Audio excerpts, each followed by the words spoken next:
तो अवसर को नमस्ते प्रणाम। मैं आपको अपना ठाकुर प्रखर सिंह और रात के 10 बज चुके और कहानी का जो सिलसिला है बदस्तूर जारी है। आज की कहानी शुरू करूं उससे पहले एक बड़ी ही महत्वपूर्ण अपडेट निकल के सामने आई है। हालांकि ज़्यादातर लोगों ने सुना होगा, लेकिन जिन्हें नहीं पता उन्हें बता दूं कि प्रज्वल रवन्ना यानी जो सेक्स स्कैंडल हुआ था, जो वीडियोज़ वायरल हुई थी, जो एक सांसद भी रह चुका है और इस टाइम प्रत्याशी भी है, इत्तेफाकन अगर वो जीत जाता है तो आने वाले टाइम में फिर से वो सांसद बन जाएगा। तो प्रज्वल रवन्ना इतने बड़े स्कैंडल में जब फंसता है तो फंसने के बाद भाग जाता है। भागने के बाद कल यानी 31 तारीख को वापस आ जाता है और जैसे ही एयरपोर्ट पे उतरता है, फ़ौरन जो एसआईटी की टीम है उसे इंटरपोल से सूचना मिली थी कि प्रज्वल रवन्ना आने वाला है। वहीं से जाती है, जाने के बाद गिरफ्तार करती है। गिरफ्तार करने के बाद अब मजिस्ट्रेट के सामने आज जब पेश किया तो मजिस्ट्रेट के सामने पेश करने के बाद मजिस्ट्रेट ने 14 दिन की रिमांड दे दी है पुलिस को। यानी अब 14 दिन तक पुलिस वाले अपने तरीके से पूछताछ कर सकते हैं। अब कितनी पूछताछ करेंगे, कैसे करेंगे, वो तो 14 दिन बाद जब फिर से पेश किया जाएगा तब पता चलेगा।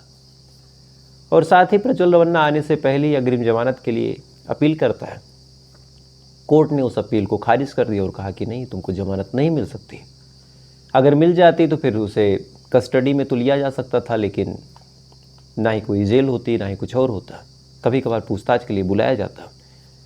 तो खैर, एक अच्छी खबर थी कि गिरफ्तार हुआ। और गिरफ्तार होने पे भी थोड़ा सा अजीब लगता है, चूँकि एक दिन पहले जो प्रज्वल रवन्ना के दादाजी थे, पूर्व प्रधानमंत्री, उन्होंने कहा कि प्रज्वल रवन्ना वापस आए और तमाम मुकदमों का सामना करे और फेस करे जो कुछ ट्रायल होगा। इसी के जस्ट बाद प्रज्वल रवन्ना आता है, फ़ौरन गिरफ्तार किया जाता है। और एक लाइन दादा ने जो कुछ कहा था उसमें बड़ा अजीब था कि अगर वो आता है तो ठीक है, नहीं तो हम उसे अकेला छोड़ देंगे। अब अगर आता है तो ठीक है, नहीं तो हम अकेला छोड़ देंगे। तो इसमें अगर आप ध्यान से समझे तो बहुत कुछ छुपा हुआ है। हालांकि बहुत चीज़ें मुंह से नहीं कहनी चाहिए, इशारों में समझा देनी चाहिए। बाकी देखते हैं क्या होता है। एक अपडेट थी, मुझे लगा आपको बतानी चाहिए। अब आते हैं आज की कहानी की बात करते हैं। और आज की कहानी अपने आप में बेहद अजीब कहानी है। कहानी इसलिए भी अजीब है कि कत्ल करने का प्लान किसी और का बनता है। जो कातिल है उसके दिमाग में आता है कि पहले इसे मार दें, लेकिन इत्तेफाकन वो ज़्यादा दबंग किस्म का आदमी था। उसे लगा कि शायद इसे नहीं मार पाएंगे, तो फिर ये हुआ कि इसके साथ मिलकर किसी और को मार देते हैं। अब ऐसा बहुत कम होता है कि कत्ल किसी और का करने का प्लान बने। फिर चूंकि वो ज़्यादा स्ट्रांग हो तो फिर दिमाग में आए कि इसको अपने साथ मिला लेते हैं और दूसरे का कत्ल कर देते हैं। आज की कहानी में ठीक ऐसा ही हुआ। कहानी मैनपुरी की है। मैनपुरी में एक जगह लगती है, एक गांव है राउरी चमरपुरा। इसी राउरी चमरपुरा में रहने वाले एक शख्स नरेंद्र की है। नरेंद्र इसी गांव का रहने वाला, ठीक ठाक अच्छा खासा आदमी। पैसे वैसे ज़्यादा थे नहीं, लेकिन परिवार ठीक ठाक चल रहा था। एक बेटा भी था, उम्र भी लगभग 50 प्लस थी। तमाम चीज़ें बिल्कुल ठीक चल रही थी। बेटा भी कमाने खाने पे फोकस कर रहा था। जो नरेंद्र है वो भी अपने काम को लेकर सीरियस था। लेकिन 4 मई की बात है, जो नरेंद्र था अपने घर से अचानक से गायब हो जाता है। अब 4 मई को नरेंद्र गायब हुआ। परिवार वाले परेशान, उन्होंने ढूंढना शुरू किया। पहले आसपास के इलाकों में पूछा कि नरेंद्र कहाँ गया। पता चला कि कोई जानकारी नहीं। फिर दोस्तों से पूछा फ़ोन करके कि क्या नरेंद्र जी आए थे। बेटे ने भी पूछा कि क्या मेरे पापा आए थे। नरेंद्र के तमाम दोस्तों ने मना किया, कहा कि नहीं, तुम्हारे पापा तो नहीं आए थे। गांव के तमाम उस घर पे जाके देखा जहां नरेंद्र जाता था, वहां से भी सेम रिप्लाई मिला कि नहीं, आज वो नहीं आया था। पूरा परिवार परेशान, बेटा बदहवास अपने बाप को खोज रहा। देखते देखते पूरे गांव में खबर फैल गई कि जो नरेंद्र है वो गायब है, किसी को कोई जानकारी नहीं है। पूरी रात गांव के लगभग लोग नरेंद्र को अपने तरीके से खोजते रहे। जहां जहां जिसको डाउट था वहां जाके देखते रहे। सुबह हो गई। अब सुबह होने के बाद कुछ लोग अपने दैनिक क्रिया को करने के लिए खेत के पास, तालाब के पास जाते हैं। अब जैसे ही कुछ लोग जाते हैं, अचानक से उनका ध्यान किसी चीज़ पे जाके अटकता है। तालाब के पास एक बॉडी पड़ी हुई थी। अब जैसे ही लाश को वो लोग देखते हैं, तो चूँकि गर्मी का मौसम है तो शुरुआत में उन्हें लगा कि शायद कोई बेहोश होके गिर गया है, क्योंकि कोई चोट वोट के ज़्यादा निशान थे नहीं, गला वाला कटा नहीं था। उन्होंने जाके जब उठा के देखने की कोशिश की, सामने वाले शख्स के मुंह पे पानी के छींटे वीटे मारे, जब कोई रिस्पॉन्स मिला नहीं उसके बाद नब्ज टटोली। जब नब्ज टटोली तो पता चला ये आदमी मर चुका है। उसके बाद अब ये चेक किया गया कि आखिर ये शख्स कौन है। तब पता चला ये शख्स कोई और नहीं, एक दिन पहले जो नरेंद्र गायब हुआ था वही है। अब ये खबर जब गांव वालों को पता चली, बदहवास भागे भागे नरेंद्र के बेटे के पास आते हैं, बताते हैं कि तुम्हारे जो फादर हैं वहाँ पे मरे पड़े हैं, उनकी लाश मिली है। उसके बाद बेटा रोते बिलखते वहाँ पे जाता है, अपने फादर की लाश को घर पे लाता है। लाने के बाद अब अंतिम संस्कार की तैयारी होने लगी। इसी दौरान दो चीज़ें होती हैं। पहला, फादर की लाश को जब नरेंद्र देखता है, नरेंद्र के बेटे ने जब अपने पापा की लाश को देखा तो उस लाश में कुछ चोट के निशान दिखते हैं। और दूसरी चीज़ ये थी कि किसी ने पुलिस को इत्तला कर दिया था। तो एक तो चोट के निशान, यानी एक तरह से डाउट होना कि ये नेचुरल डेथ है या फिर कुछ और है, चूँकि शुरुआत में परिवार वाले ये मान रहे थे कि ड्रिंक वगैरह करता है।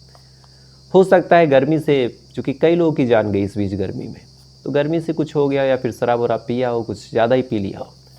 तो ऐसे में परिवार वालों ने यूँ ही मान लिया कि ये नेचुरल डेथ है। लेकिन एक तो चोट के निशान, दूसरा उम्र भी ज़्यादा नहीं, तीसरा जब पुलिस आती है तो पुलिस कहती है कि नहीं, बॉडी दे दो, हमें पोस्टमार्टम करवाना होगा। परिवार वालों को भी लगा कि चलो तसल्ली के लिए करवा लेते हैं। इसके बाद बॉडी का पोस्टमार्टम हुआ। पुलिस वाले बॉडी अपने साथ लेके जाते हैं, पंचनामा करवाते हैं, पोस्टमार्टम करवाते हैं। जब रिपोर्ट आती है तब रिपोर्ट ने पूरी खेल को पलट दिया। दरअसल उस रिपोर्ट में कहा गया कि पहले इस आदमी ने खूब सारी शराब पी या फिर इसको शराब पिलाई गई। उसके बाद इस आदमी को पीट पीट के मारा गया और कुछ इंटरनल पार्ट्स ऐसे थे जहाँ पे चोट लगी और साथ ही गर्दन को दबाया गया, यानी एक मर्डर था। अब ये खबर जैसे पुलिस वालों को मिली, जैसे परिवार वालों को मिली, फौरन जो बेटा है भाग के थाने जाता है और अपने फादर के लिए अज्ञात लोगों के खिलाफ मुकदमा दर्ज कराता है और कहता है कि मेरे फादर की कुछ लोगों ने कत्ल कर दिया। अब कौन है ये जांच पुलिस वाले करे, लेकिन मुझे कुछ लोगों के नाम तो नहीं पता, लेकिन अज्ञात में जो मुकदमा होता है वो बेटे ने कर दिया। अब अज्ञात लोगों के खिलाफ जब मुकदमा हुआ तो फिर पुलिस वालों ने तफ्तीश शुरू की। सबसे पहले गांव में आते हैं और बेटे से पूछते हैं कि क्या तुमको किसी पे डाउट है। अब ये लाइन जब बेटे से पूछी गई तो बेटे ने कहा कि नहीं, मुझे किसी पे डाउट नहीं है। अब पुलिस वालों ने कहा है कि ये कैसी बात है, अगर फादर का कत्ल हुआ तो बिना दुश्मनी के, बिना रंजिश के कोई कत्ल होता नहीं है। क्या आपकी किसी से कोई रंजिश थी? अब ये सवाल जब बेटे ने सुना तो फिर बेटे ने कहा कि नहीं, मेरी किसी से कोई रंजिश नहीं थी। पुलिस वालों ने कहा थोड़ा दिमाग पे जोर दो। ऐसे हाल में होता है कि आप लोग समझ नहीं पाते, कुछ दिन तक आप सोच विचार करते हैं, लेकिन एक बार ध्यान से विचार करके बताइए कि क्या कभी किसी से कोई लड़ाई झगड़ा हुआ था, कभी ज़मीन वमीन को लेके कोई भी बात? बेटे ने, पत्नी ने, तमाम परिवार वालों ने ठीक से याद किया, और चाहे जितना याद करते हैं, चाहे जितना दिमाग पे जोर देते हैं, अब कहीं कोई लड़ाई झगड़ा कभी हुआ हो तब तो याद आए। परिवार वालों ने फिर मना कर दिया, कहा कि नहीं, कोई लड़ाई झगड़ा नहीं हुआ। अब पुलिस वाले फिर परेशान। अब उनको लगा कि अगर बाहरी कोई नहीं शामिल है तो कहीं ऐसा तो नहीं कि घर में कोई शामिल हो। अब उन्होंने जांच पड़ताल को जो दायरा था घर वालों के इर्द गिर्द घुमाया, परिवार का बैकग्राउंड खंगाला कि परिवार वालों से इस बंदे के संबंध कैसे थे, क्या परिवार में कभी कोई कलह हुई। कुछ गांव वालों को भी भरोसे में लिया और भरोसे में लेके उनसे पूछताछ करी, लेकिन यहाँ भी कोई जवाब नहीं मिला। देखते ही देखते काफ़ी दिन गुजर गए, दिन हफ्तों में बदल गए। पुलिस वाले जांच पड़ताल करते रहे। इधर बॉडी का अंतिम संस्कार हो गया। अंतिम संस्कार होने के बाद जो भी रीति रिवाज के हिसाब से शुद्धिकरण और तिरावी होती है वो भी हो गई। जांच पड़ताल पुलिस वाले करते रहे, लेकिन ना ही कोई सबूत हाथ लगा, ना ही कोई सुराग हाथ लगा। जहाँ पे लाश मिली थी वहाँ पे तफ्तीश कर ली, वहाँ भी कुछ नहीं मिला। इधर जैसे जैसे पुलिस वाले बेटे से पूछताछ कर रहे, पत्नी से पूछताछ कर रहे, और जब ये लोग मना कर रहे कि हमें किसी पे कोई डाउट नहीं, तो पुलिस वाले फिर घूम घुमा के वहीं पे आ रहे हैं कि अगर बाहरी कोई नहीं तो क्या घर का कोई। पत्नी के बारे में पता किया कि इसका कैरेक्टर कैसा है, क्या ये किसी से अफेयर वगैरह में तो नहीं है। बेटे के बारे में पता किया कि क्या प्रॉपर्टी को लेके अपने बाप से नाराज़ तो नहीं है। और परिवार के जितने सदस्य थे उनके बारे में बैकग्राउंड खंगाला कि क्या इनकी नज़र में कुछ ऐसी चीज़ तो नहीं थी कि इसको मार के कुछ मिल जाए। साथ ही ये भी पता किया कि इसके मरने से किसी को क्या फ़ायदा हो सकता है। लगभग 20 दिन गुजर गए। 5 तारीख को ये लाश मिली थी, लगभग 25 मई आ गया। जांच पड़ताल होती रही, तफ्तीश होती रही। पुलिस वालों के हाथ खाली। तमाम लोगों से पूछताछ कर ली, तमाम घर वालों से पड़ताल कर ली। इधर जैसे जैसे दिन गुजर रहा और लोगों से पूछताछ हो रही, गांव वालों से पता कर लिया, परिवार वालों के बारे में पता कर लिया, मरने वाले शख्स नरेंद्र के बारे में पता कर लिया। जब कोई जानकारी नहीं मिली तो पुलिस वालों को लगा कि कुछ और करते हैं। अगर कुछ डाउट होता, कोई गलत होता या फिर कातिल हमारे सामने गलती से आया होता तो शायद अब तक उसने अपना मुंह खोल दिया होता या फिर कोई ऐसा हिंट उसने दे दिया होता। तो कहीं ऐसा तो नहीं कि कातिल बहुत दूर बैठा और हम उस तक पहुंच ही नहीं पा रहे। अब ये चीज़ जब पुलिस वालों के दिमाग में आई तब उनके जांच पड़ताल का जो एंगल है वो थोड़ा सा दूसरी तरीके से चेंज हुआ। उन्होंने कहा कि काम करते हैं, थोड़ा सा नरेंद्र के उठने बैठने के बारे में पता करते हैं कि कहाँ उठता था, कहाँ जाता था, किससे मिलता था, किससे ज़्यादा बातें करता था। अब इसके लिए उन्होंने जब पता किया और जब कॉल डिटेल खंगाली ठीक से तो एक नंबर मिला, और ये नंबर एक बगल का गांव है नाना मई, वहाँ की रहने वाली एक महिला मनु देवी का था। अब जब ये बात पता चली कि ये नंबर मनु देवी का है तो फिर परिवार वालों से पूछे कि क्या आपके रिलेशन में, रिलेटिव में कोई मनु देवी करके है क्या, या फिर नंबर दिखाया कि क्या आप इसे पहचानते हैं क्या। जब परिवार वालों ने नंबर देखा तो मना कर दिया, कहा कि नहीं, इस नंबर को तो हम जानते ही नहीं और नानामई गांव में हमारा कोई रिलेशन ही नहीं है। अब ये जानकारी जब पुलिस वालों को पता चली और जिस हिसाब से मनु देवी से घंटों घंटों बातें हुई थी, थोड़ा सा पुलिस वालों को मनु देवी पे डाउट हुआ। इसके बाद मनु देवी के बारे में और पता किया तो पता चला कि मनु देवी का जो कैरेक्टर है वो बड़ा गंदा है। और साथ ही थोड़ी और जब मशक्क़त की तो पता चला कि मनु देवी से नरेंद्र के प्रेम प्रसंग चल रहे थे। तो एक तरफ मनु देवी का कैरेक्टर गंदा होना, दूसरी तरफ नरेंद्र का प्रेम प्रसंग होना, और तीसरी तरफ ज़्यादा बातें भी होना, तो कहीं ना कहीं अब डाउट हुआ। उसके बाद पुलिस वाले दलबल के साथ मनु देवी के पास पहुंचते हैं और उससे कहते हैं कि गाड़ी में बैठो तो चलो तुमसे पूछताछ करना है। अब ये लाइन जब मनु देवी सुनती है, सुनने के बाद घबरा जाती है। घबराने के बाद कहती है कि मैंने तो कुछ किया ही नहीं। तब पुलिस वाले कहते हैं कि हमने तो कुछ कहा ही नहीं कि आपने कुछ किया, अब पहले सफाई क्यों दे रही हैं। उसके बाद पुलिस वाले मनु देवी को अपने साथ लेके थाने आते हैं। आने के बाद जब पूछताछ अपने तरीके से करते हैं तो जो महिला इतनी सती सावित्री बन रही थी, जो महिला गाय की तरह सर को झुकाए खड़ी थी, अचानक से वो तोते की तरह रटना शुरू करती है, बोलना शुरू करती है और फिर एक ऐसी कहानी सुनाती है जिसे सुनने के बाद पुलिस वाले हों चाहे जो लोग हों और जिन तक ये कहानी पहुंची वो तमाम लोग हैरान हो जाते हैं। दरअसल जो मनु देवी थी उसके कैरेक्टर के बारे में क्या ही कहें। पहले तो शादीशुदा थी, शादी के भी लगभग 10 साल हो चुके थे, लेकिन इसी दौरान जब शादी के 2 साल बीतते हैं उसकी ज़िंदगी में एक शख्स आता है जिसका नाम था अभय उर्फ भूरा। अब अभय उर्फ भूरा उसकी ज़िंदगी में आता है, उससे प्रेम प्रसंग होता है, दोनों एक दूसरे को काफ़ी प्यार व्यार करने लगते हैं, अक्सर पति की गैर मौजूदगी में मिलने उलने लगते हैं। तमाम चीज़ें बिल्कुल ठीक चल रही थी, वक्त धीरे धीरे आगे बढ़ रहा था। लगभग 4 सालों तक दोनों का रिलेशन चला, यानी पति के होने के बावजूद 4 तारीख तक अभय उर्फ भूरा से मनु देवी का संबंध रहा। 4 साल बाद अचानक से मनु देवी के सामने एक दूसरा शख्स आता है जिसका नाम था ऋषभ। अब जब वो ऋषभ को देखती है तो देखने के बाद ऋषभ की तरफ भी आकर्षित होती है। अब पति पहले से है, एक बॉयफ्रेंड भी है, इसके बाद एक दूसरा लड़का आकर्षित हो जाता है। अब ऋषभ से भी बातचीत शुरू।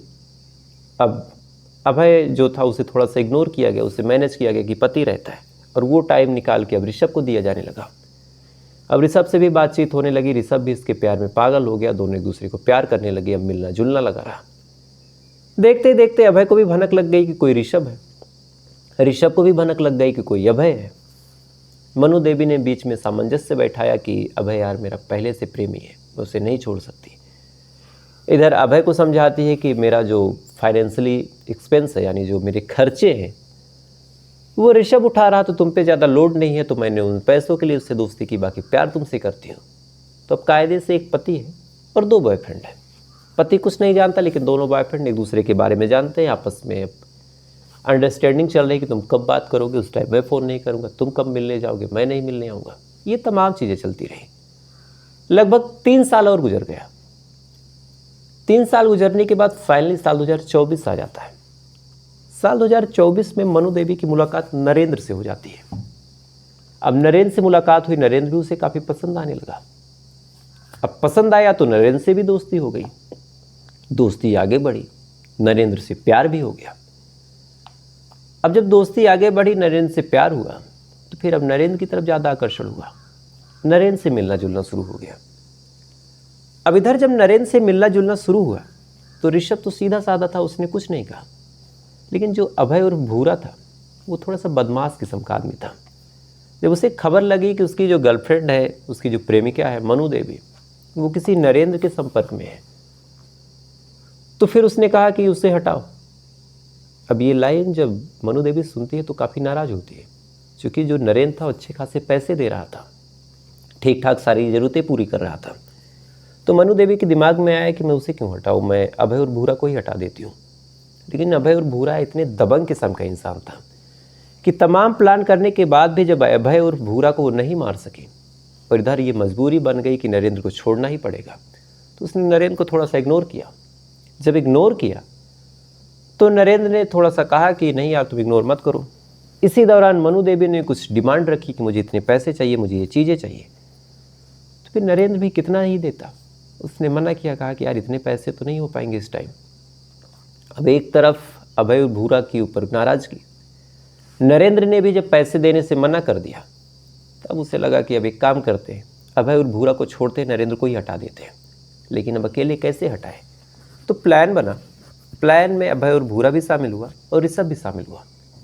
दोनों शामिल होते हैं। शामिल होने के बाद अब पूरा एक स्ट्रक्चर तैयार होता है कत्ल का, पूरा स्क्रिप्ट लिखा जाता है। उसके बाद 4 तारीख को मनु देवी फ़ोन करती है, फ़ोन करके इससे कहती है कि मैं तुमसे मिलना चाहती हूँ। अब ये लाइन जब वो सुनता है खुश हो जाता है नरेंद्र, खुशी खुशी वापस आता है। आने के बाद इसके घर पे, वहाँ पहले से ऋषभ और अभय मौजूद थे। वहाँ पे फिर ये तमाम लोग शराब पीते हैं और शराब के नशे में जैसे ही नरेंद्र धुत होता है, फ़ौरन उसके ऊपर ये लोग हमला करते हैं और हमला करके उसका कत्ल कर देते हैं। कत्ल करने के बाद उसकी लाश को एक तालाब के पास ले जाके फेंक देते हैं और फिर बाकी की ज़िंदगी सोचते हैं कि ऐसे गुजरेगा। अब 25 दिन बाद जब ये कहानी पुलिस वाले सुनते हैं, सुनने के बाद हैरान कि कत्ल कर रहा था अभय और भूरा का, लेकिन चूंकि वो दबंग था इसलिए कत्ल किया नरेंद्र का। उसके बाद तलाश की गई, अभय और भूरा गिरफ्तार हुआ, ऋषभ अभी फरार है, उसकी भी तलाश की जा रही। लेकिन गजब की कहानी थी। तो फिलहाल ये थी पूरी कहानी। अब आपसे कल फिर मुलाकात होगी किसी दूसरी कहानी के साथ। तब तक अच्छे रहिएगा, खुश रहिएगा, अपना ख्याल रखिए, अपने देश का ख्याल रखिए। जय हिंद, वंदे मातरम।